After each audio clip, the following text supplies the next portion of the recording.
குழந்தைங்க எழுதுறதுக்கு ரொம்ப சிரமப்படுறாங்களா? அந்த எழுதணும்னு சொன்னாலே டென்ஷன் ஆயிடுறாங்களா?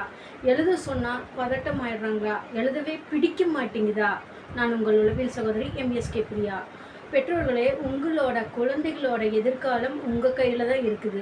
அப்போ உங்க குழந்தைக்கு எழுத பிடிக்கல, எழுத தோண மாட்டேங்குது, இல்ல ரொம்பவுமே மெதுவா எழுதுறாங்க, எது சொன்னாலும் அவங்க கோபப்படுறாங்க, எழுதுறதுக்கு சங்கடப்படுறாங்க, எக்ஸாமுக்கு போனா கூட ஆன்சர் தெரியுது, ஆனா எழுதாம வர்றாங்க, கேட்டால் லேட் ஆயிடுச்சுன்னு சொல்றாங்க, எனக்கு அதுக்குள்ள டைம் பார் ஆயிடுச்சுன்னு சொல்றாங்க.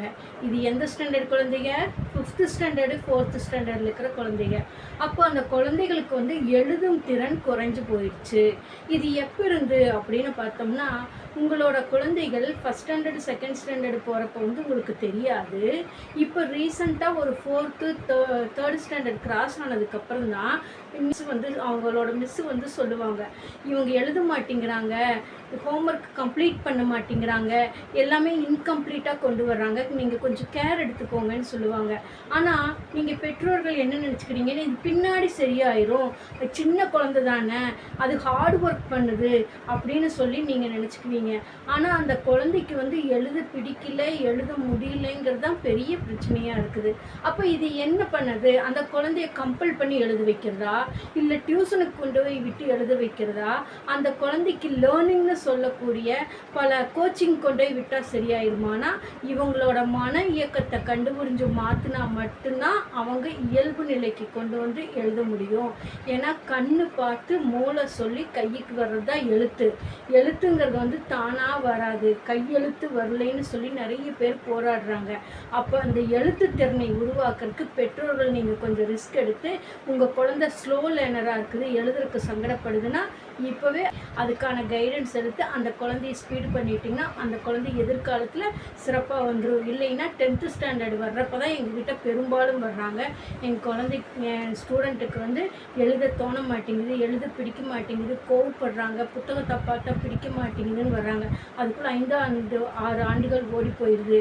இதை மாற்றுறதுக்கு ரொம்ப ஹார்ட் ஒர்க் பண்ண வேண்டியது இருக்குது. அப்போ சிறு வயது 3rd 4th படிக்கிறப்பவே உங்களுக்கு தெரியுது, நீங்கள் அசால்ட்டாக இருக்க வேண்டாம், பின்னாடி சரியாயிடும்னு சொல்லி இதுக்கெல்லாம் தீர்வு முறை இருக்குது. அதுக்கு தான் லேர்னிங் இன்டெலிஜென்சி, அதாவது கற்றலில் ஏற்படக்கூடிய பிரச்சனைகளை கண்டறிந்து மாற்றியமைக்கத்தான் எங்களுடைய நிறுவனம் லேர்னிங் ஜிம் அப்படிங்கிறத உருவாக்கி படிக்கிறது, பேசுறது. உங்கள் குழந்தைக்கு உங்கள் வீட்டில் இருக்கிறப்ப ஹோம்ஒர்க் கொடுக்குறாங்க, எழுத சொன்னால் எழுதிட்டேன், எனக்கு இன்றைக்கி ஹோம்ஒர்க்கே இல்லைன்னு சொல்கிறாங்களா? உங்கள் குழந்தை ரொம்ப ப்ரில்லியண்ட், சூப்பராக இருக்கிறாங்க, ஆனால் எழுதுன்னு சொன்னால் மட்டும் அவங்களுக்கு பிடிக்க மாட்டேங்குது. எழுதுன்னு சொல்லிவிட்டு எனக்கு எழுதுறதுக்கு ஒன்றுமே இல்லை, நான் என்ன எழுதட்டுன்னா, ஒரு சின்ன குழந்தை, ஒரு 3rd ஸ்டாண்டர்ட் படிக்கிற குழந்தை அம்மா கிட்ட ஆர்கியூமெண்ட் பண்ணுது, நீ என்னமோ பண்ணு, எழுதுனா எழுதாட்டிப்போ அப்படின்னு சொல்லிடுறாங்க. அப்போ அந்த குழந்தை இதுதான் உண்மைன்னு நினச்சி பழக ஆரம்பிச்சிருது.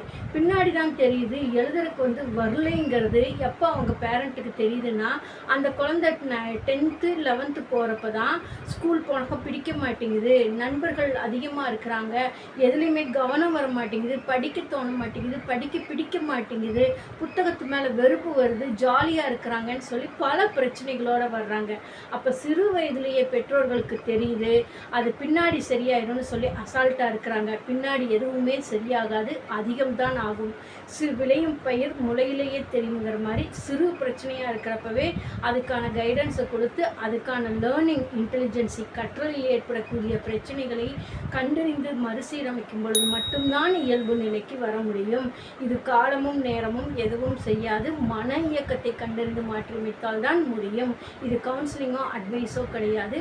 கற்றலில் என்னென்ன பிரச்சனைகள் இருக்குதுன்னு ஒவ்வொன்றா பகுப்பாய்வு செய்தால் இவங்களை மறுசீரமைக்க முடியும். அதுக்கு தான் நாங்கள் எங்களோட நிறுவனத்தில் லேர்னிங் இன்டெலிஜென்சி, கற்றலில் ஏற்படக்கூடிய பிரச்சனைகளை கண்டறிந்து மறுசீரமைக்க உதவி புரிகின்றோம். உங்கள் குழந்தைக்கு சாப்பிட்றதுக்கு ஒரு பிளேட்டில் போட்டு கொடுத்தா 1/2 மணிலேருந்து 1 மணி நேரம் எடுத்துகிட்டு சாப்பிட்றாங்களா? உங்கள் வீட்டில் இருக்கிற குழந்தைங்க சாப்பிட்றதுக்கு லேட் பண்ணுறாங்கன்னு நீங்கள் அசால்ட்டாக இருக்க வேண்டாம். ஏன்னா அந்த குழந்தையோட மன இயக்கம் குழந்தை பருவத்திலேயே தனக்கு தோணிய மாதிரி தோணியபடி செய்யறப்ப பல பிரச்சனைகள் அந்த குழந்தைக்கு மனதுக்குள்ளே ஓடிக்கிட்டு இருக்குதுன்னு அர்த்தம்.